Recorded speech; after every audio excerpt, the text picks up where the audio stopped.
ราะว่ามันขอกันกับบ้านที่สิ้นเจ้าไปหารอบต่อไปแต่ว่าสิ่งนั้นล่ะเด้อแต่ว่าสัตว์ว้าวมันเป็นหอดที่บ้าโดยพระบาทบทจะเล่าอีกแม่อยากคือเขากดบักทุเรียนอยู่ทางหน้านี่นะพี่น้อง บทจะเล่าอีกเจ้าไม่เงินเนาะกดบักทุเรียนอยู่ทางหน้าก็ใส่ผ้านี่เลยมาลองแพงกันยังในข่าวผ้านี่ก็ต้องครับต้องผมฟ้องกับขอโทษท่านประธานบริษัทเนาะก็ใจทั้งจิตเด้อ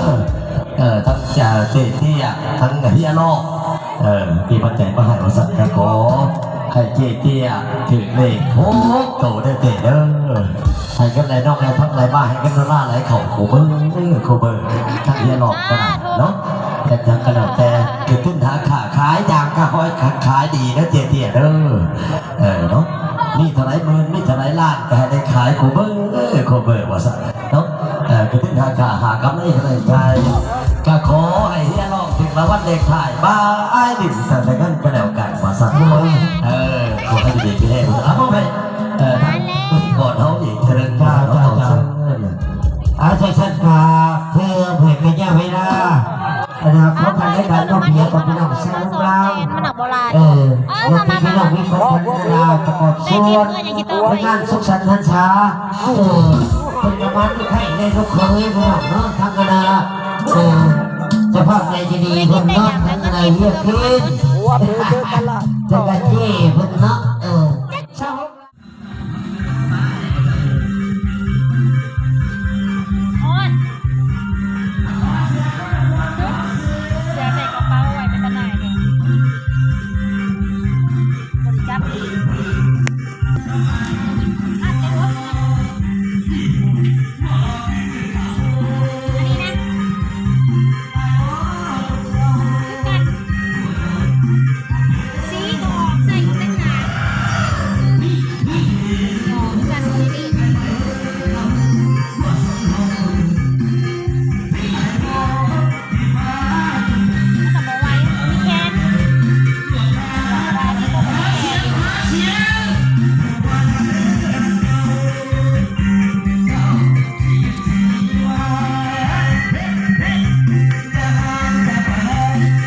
ต้องซื้อกับตัวนี้ก็หัดไอชินุ่มตัวใดแหละอ้วนแล้วมีแต่ตัวหัดโอ้ยบ่มีเสือหนุ่มเลยพี่น้องตัวนี้ค่ะมันใหญ่มันทรงเดียวกันอยู่แต่ว่ามันสิของแท้ของปลอมอันนี้มันถือของแท้อันนี้ถือของปลอมอันนี้นะแล้วกัน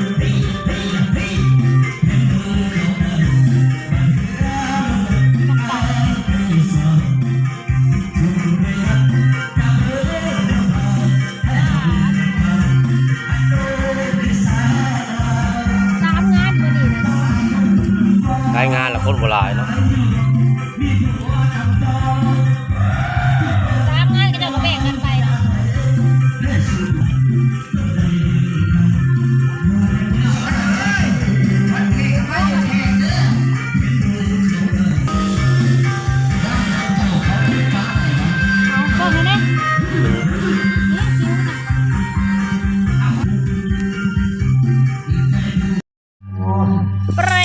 ชุดเรียบร้อยมาลุยงานต่อพี่น้องมาแต่เปลี่ยนชุดรับเปลี่ยนยังไม่เอาจังบาทเลยนะเจ้าถ้าบัดเป็นจังสี่เอาเลยกี่คนสิตกบ้านทำไมบ่ฝนจะตกแน่ๆฝนจะตกแน่แต่ยังดูคนละโดยเมนูแดงเมนูเจ้ากลับมาพอดีมาคนก็บดแหลบาทนี่ถ้าบริกิจสิโกศลประกาศทวิธีในวันเลเชนเนาะ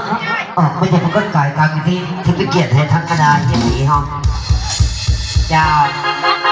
เชื่อเดี๋ยวนี้พี่น้องโอ้สิขึ้นไปมาแล้วมาลอยเลยบัดนี้บดคนละพี่น้อง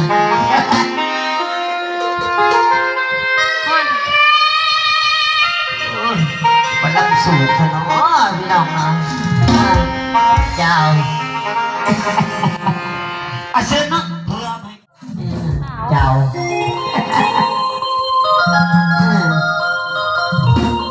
โดยตัวแทนกันเลยเด้อพี่น้องมาเด้อได้สหายตัวแทนในภูเขาใน3-4น้องนั่งนี่แต่มีพัดลม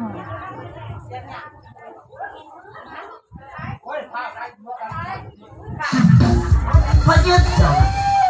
โทษนะโทรศัพท์เนี่ยฮะโทษนะไหมสารพัดเลย แต่ว่ามื้อนี้ มาไปเลยบ่ อยู่ในบ้านดงน้อยนี่มี3 งาน มาบ้านลูกน้อย